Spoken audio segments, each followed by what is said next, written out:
Hey everyone. Today marks the release date for Def Leppard The Collection Volume 2. It's available in CD or vinyl. I picked mine up on vinyl, or I should say Amazon delivered it on vinyl. I got it a little while ago. So we'll get into that in just a moment. But first, I wanted to just kind of briefly go over Volume 1, which came out last year. I got this on CD because I do already have the vinyls for the first four records, first four Def Leppard records. But just to kind of go through what's included in here. First would be Def Leppard's first album, On Through the Night. Fantastic record. Produced by Tom Allom, the same guy who produced all the big Judas Priest records. Next on the list would be High and Dry, my personal favorite, and probably the heaviest record they did. People tell you that Def Leppard's not a hard rock band, make them listen to this because I can assure you at one time they were. Next would be my personal favorite, the first album I ever owned on cassette in 1983. I got it for Christmas, and that would be Pyromania. The only album in 1983 that was bigger than this was Michael Jackson's Thriller. Next would be Hysteria. 1987, probably the single biggest rock album of the 80s, even bigger than Bon Jovi's Slippery When Wet. Fantastic record. Next would be Rarities Volume 1, a collection of B-sides and remixes and single edits and stuff like that. Really cool. And then last in this box would be Def Leppard Live at the Forum in 1983. This is from the Pyromania tour. The last song is a song called Traveling Band, which features Brian May from Queen. So very cool. Last but not least in this box would be the book that it comes with.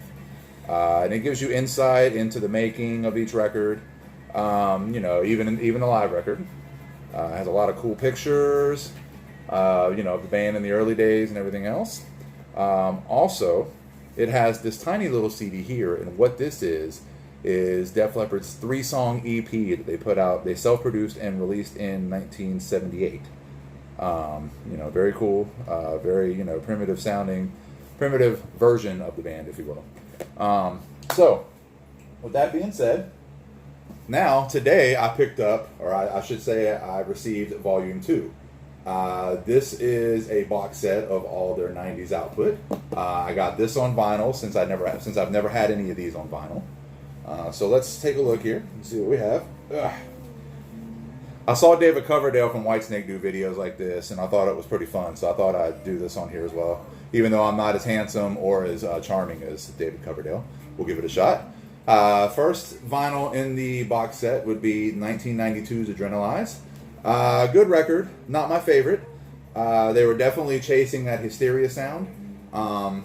Nothing really, no new ground broken on here, but definitely some cool tracks. One of my favorites is a song called White Lightning, which was dedicated to the memory of Steve Clark, their guitar player that died in 1991. So very cool.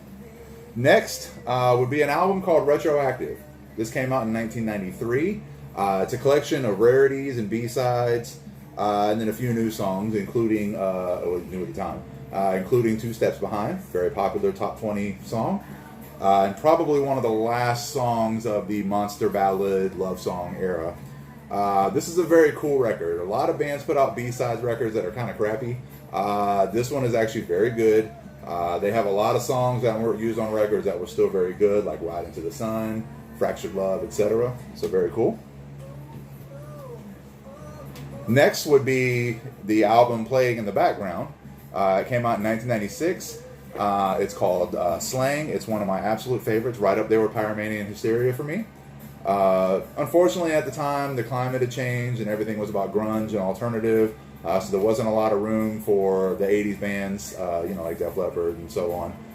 Unfortunately, because this is a fantastic record, very underrated, and unfortunately kind of got lost in the mix in 1996 and disappeared quickly, but honestly, one of my absolute favorite Def Leppard records. Right up there with Hysteria, right up there with Pyromania. A little bit darker, a lot of different elements. There's R&B, kind of some slow stuff, some heavier stuff, maybe even a little industrial, flavor mixed into it. Fantastic record. Check it out if you've never heard this before.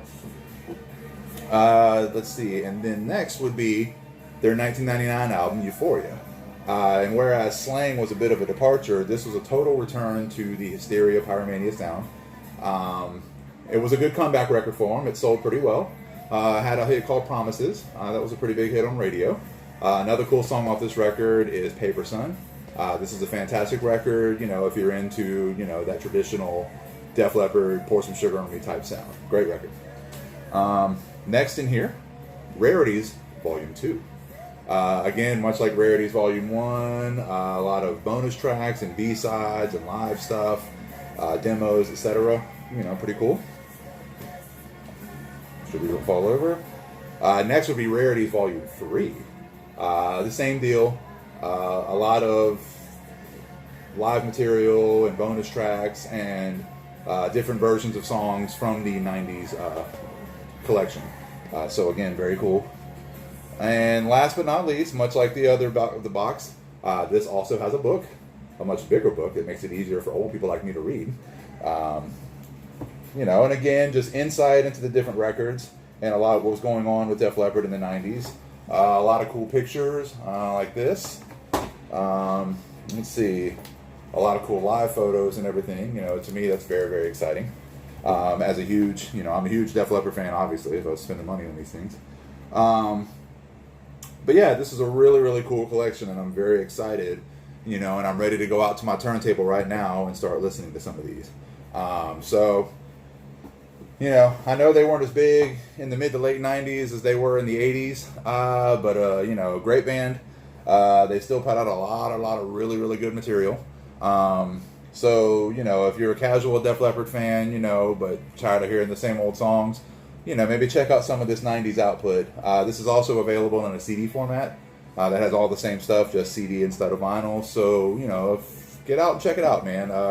You know, nothing wrong with expanding your horizons and realizing that a lot of these older bands were still putting out good material, even though they weren't, you know, at the top of the charts anymore. So, hope you enjoyed the video.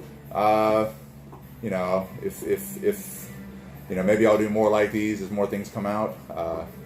You know, we'll see. So, anyway, that's all I got. Thanks. Have a great day.